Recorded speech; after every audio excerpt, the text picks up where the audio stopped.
Hi, everyone. We hope you guys are having a fantastic day out there. It is Mr. Tiska with you once again. And once again, I'm joined by Mrs. Kraft. Mrs. Kraft, how you doing today? Today's a glorious day in the neighborhood. How are you, Mr. Tiska? Oh, I am wonderful. I love that word, glorious. And along with Mrs. Kraft, we also have Miss Hoff. Miss Hoff, how are you? I am excellent. Perfect. So today we're going to start chapter 12, and it's all about the Industrial Revolution in America. Now, the big idea for today is that the Industrial Revolution transformed the way goods were produced in the United States. And the main ideas that we're going to talk about are that the invention of new machines in Great Britain led to the beginning of the Industrial Revolution. The development of new machines and processes brought the Industrial Revolution to the United States, and despite a slow start in manufacturing, the United States made rapid improvements during the War of 1812.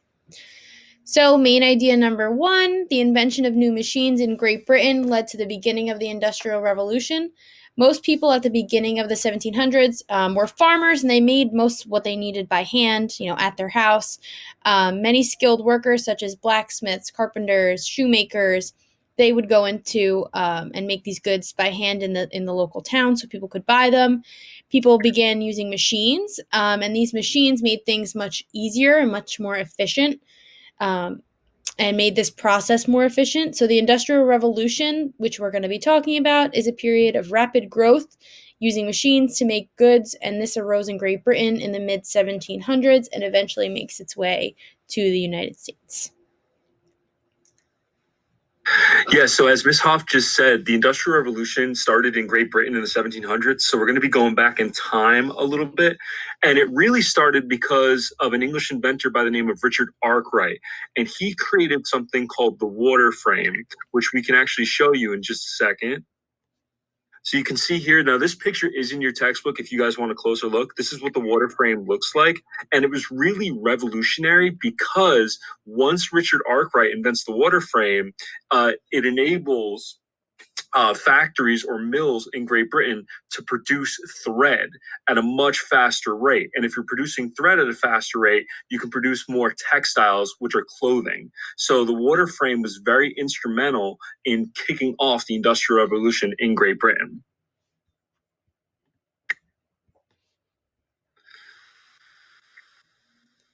So, main idea number two, the development of new machines and processes brought the Industrial Revolution to the United States. So Great Britain had this great technology, and they didn't really want to share it with the rest of the world because they were able to manufacture goods at such a cheaper price because they could make them more efficiently.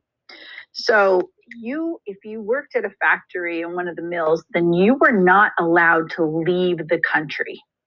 Well, Samuel Slater figured out a way. He must have been a very smart man, but also very devious. So what he did was he memorized the plans, and he then went under a false name and he left Great Britain to come to America. Now, think about it. Did he steal the plans to come to America? Would you consider that stealing? Now, if we were in school, I would have lots of people say, no, he didn't take anything with him because it was all memorized. But intellectual property is still stealing. That's why we do things like copyright things. So, do you think if Samuel Slater had not stolen the plans, America would have never gotten the Industrial Revolution? Hogwash, we would have. Maybe it would have taken us a little bit longer, but we still totally would have had it. Now, the Industrial Revolution was not something that came to all of America. It was mostly in the Northeast. And the reasons why we had so many mills in the Northeast was because it was better suited. Remember when we talked long time ago about how they made their living in the Northeast, and we said fishing and shipbuilding? It was because of all of their access to water. And the mills needed water power to run. Now, Sam Slater was not the only person that helped. His wife actually invented this new cotton for sewing, which was much stronger than just regular cotton. So it was able to withstand the pressure of the machines. Now, that wasn't the only manufacturing breakthrough.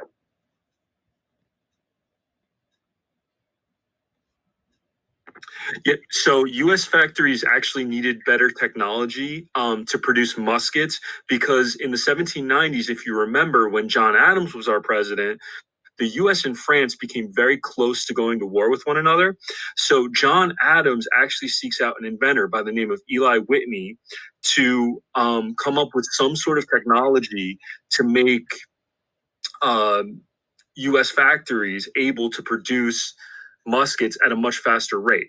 So Whitney actually introduces the idea of interchangeable parts for a machine. Now that means that the parts are identical so you can produce muskets faster. And he actually demonstrated this by meeting with officials in Washington, D.C., and putting all of these parts for muskets on a table and actually assembling the guns himself, the muskets themselves, in just a few minutes.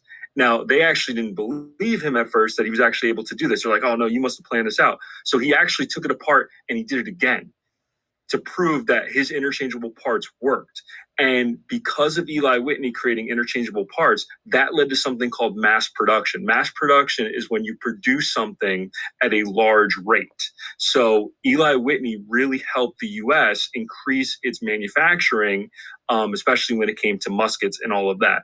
And he's actually going to go on, future spoiler alert, to create a very important invention, especially in the South, which we're going to learn about in the next chapter. All right. So main idea 3, despite a slow start in manufacturing, the United States made rapid improvements during the War of 1812. So these lower British prices on manufactured goods, because they were mass producing them, made it difficult for American manufacturing to grow.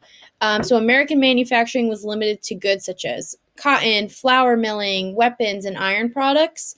The War of 1812 cut off trade with Great Britain, allowing manufacturing in the United States to prosper and expand, and Americans realized that the United States had been really relying too heavily on foreign goods, so now that they were able to make them on their own, it was much easier to get them and cheaper.